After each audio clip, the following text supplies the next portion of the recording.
Mr. Sujit Kumar, it's a very destructive scenario for small and medium newspapers. Nobody is touching because of virus. Nobody is touching the paper, and the advertisement revenue side is very poor, very bad, very gloomy. And then one thing is that, but then so must go on, have to continue. He has given the solution, the best of solution, what we can see, what we can adopt, what we can take. And Madam Pandya has already, she has shown, and I have been seeing the today's reports. I think more than 100 journalists have died in this first wave and second wave, our friends. And I think, I do not know the report is correct, only 45 BBC journalists across the globe, they have died in this pandemic. And many more. I have been listening every day, every hour. Just now I received a phone call. We have formed a World Odisha Society. I have just received a phone call from our Abu Dhabi chapter. His father expired 11 o'clock in KIMS Hospital. So, but this kind of atmosphere everywhere, but still then, there are hope. We are the hope. You are the hope. Our young Dr. Pavitra Kumar Samantra is the hope. And definitely, after the wrong, there is right. After the darkness of tunnel, there is the hope. India is going on.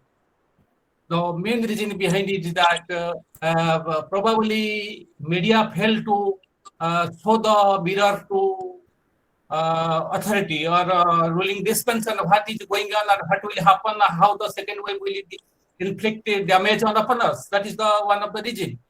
Anyway, the topic today is the impact of COVID pandemic on small medium newspapers. Particularly in India, we have around 46 crores of people readers. Mostly newspaper depends upon their advertisements. 70 to 80% of their revenue comes from advertisement. And we are small medium newspapers are more affected because they depend upon also more revenue. For example, in international level, those newspapers like New York Times or Washington Post, so they are not affected because they have enormous wealth and they have a larger system. They get subscription from the readers. In particularly in India, what can we do? Because media, as we all know, is the fourth estate of democracy.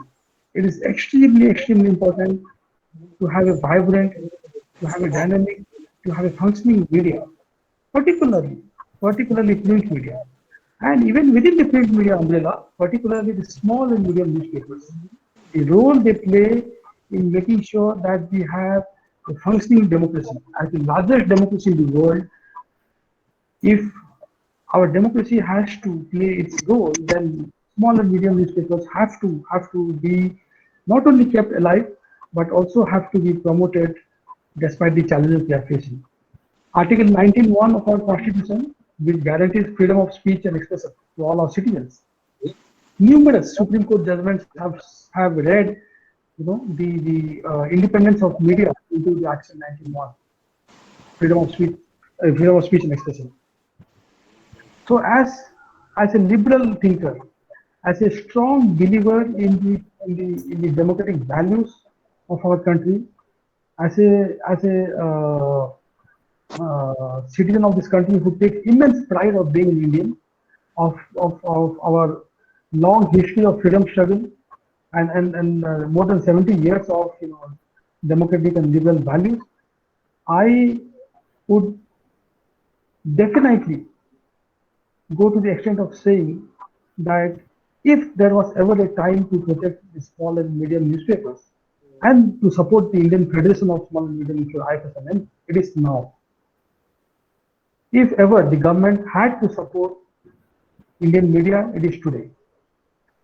Now, after having articulated the challenges, now let me venture out to offer some solutions which we in the fraternity, the federation can, or the members of the federation can do beyond what the government can support, or beyond what the members of parliament or the political class can support. One is To tackle the challenge by the digital content, small and medium newspapers have to offer differentiating content. You know, many of us, I spend hours every day in the digital world, and oftentimes I'm fed up by the fake news, by junk news, by noise in the digital world, and I'm oftentimes craving to have authentic news, have good analysis, read good editorials. Okay, and I read almost 6-7 newspapers every day, English and Odia. And the satisfaction that I get personally from reading these newspapers, physical newspapers, I hardly get from the online or the e-newspapers or from the online content. So there is a huge section of the population which is looking for good content, which is looking for authentic news, analysis. I thank our curators, Dr. Pavitra Monsamantre, and co-hosts of this program for bringing your presence here on this occasion.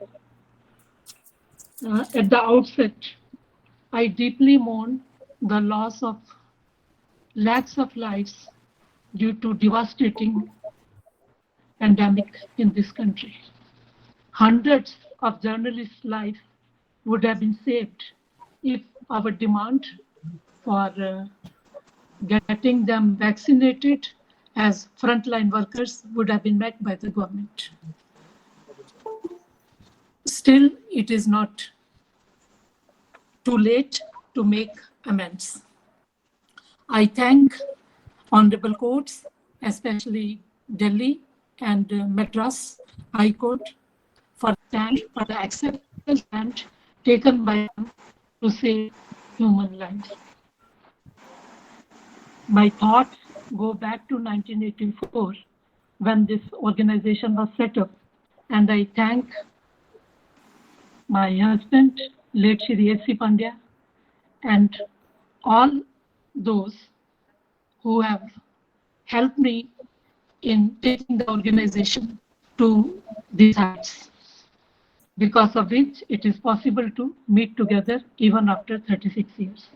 My special thanks to all the founder members who joined at the time of registration of IFSMN nearly a year late, that is in 1985.